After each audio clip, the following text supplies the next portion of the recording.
রাধে রাধে। ওম নমো ভগবতে বাসুদেবায়। ওম নমো ভগবতে বাসুদেবায়। ওম নমো ভগবতে বাসুদেবায়। শ্রীমদ্ ভাগবত তৃতীয় স্কন্দ স্থানম সৃষ্টি স্থিতি 29 অধ্যায় ভগবান কপিল দেব কর্তৃক ভগবদ্ভক্তির ব্যাখ্যা। শ্লোক 1 ও 2।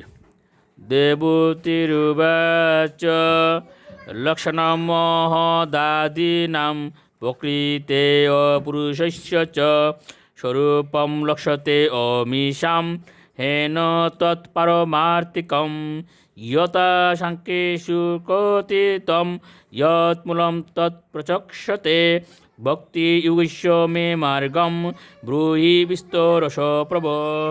অনুবাদ। দেবতী বললেন, হে প্রভু, আপনি পূর্বে সাংখ্য দর্শন অনুসারে সম্পূর্ণ প্রকৃতি এবং আত্মার লক্ষণ অত্যন্ত বিজ্ঞানসম্মতভাবে বর্ণনা করেছেন। এখন আমি আপনার কাছে প্রার্থনা করছি যে আপনি ভক্তি মার্গ আমার কাছে সবিস্তারে বর্ণনা করুন, যা সমস্ত দর্শনের চরম পরিণতি। শ্লোক 3।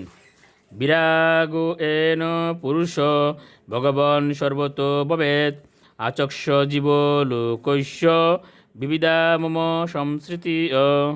অনুবাদ।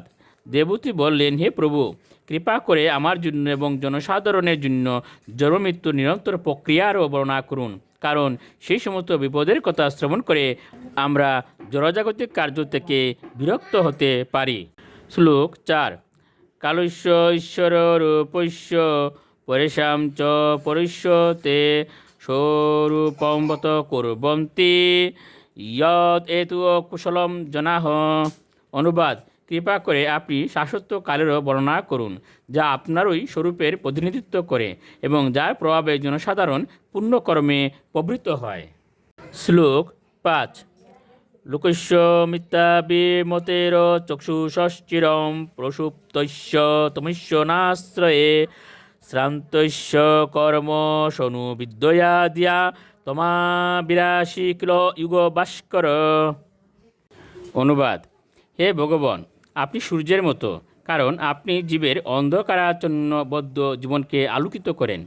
যেহেতু তাদের জ্ঞানচক্ষু উন্মীলিত হয়নি, তাই আপনার আশ্রয় ব্যতীত তারা সেই অন্ধকারে তারা চির নিদ্রিত, এবং তাই তারা জড়জাগতিক কর্মে অনর্থক ব্যস্ত থাকে এবং তাদের অত্যন্ত পরিশ্রান্ত বলে মনে হয়। রাধে রাধে।